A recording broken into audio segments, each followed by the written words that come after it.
Friends, welcome to my channel. আশা করছি সবাই ইডেনের দিকে তাকিয়ে আছো। এসআরএইচের বিরুদ্ধে রাসেল মাসেল এর ক্যারিবিয়ান ঝড় দেখলো ইডেনের দর্শকরা। এসআরএইচ অধিনায়ক কমেন্টস টসে জিতে ফিল্ডিং করার সিদ্ধান্ত নেয়।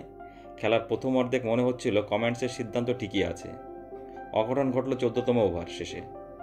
14তম ওভার শেষে কেকেআরের স্কোর দাঁড়ায় 119 6 উইকেটের বিনিময়ে। এরপরেই আসে রাসেল ঝড়। রাসেল ব্যাট থেকে আসে 25 বলে 64 রান, যার মধ্যে 7টি আকাশচুম্বী ছক্কা ও 3টি চার, এবং কেকেআরের স্কোর নিয়ে যায় 208 7 উইকেটের বিনিময়ে। রাসেলের যোগ্য সঙ্গ দেয় রিঙ্কু সিং, 15 বলে 23 রান করেন। টপ অর্ডার ব্যাটসম্যানদের মধ্যে একমাত্র সল্ট রান পান, 40 বলে 50 করেন।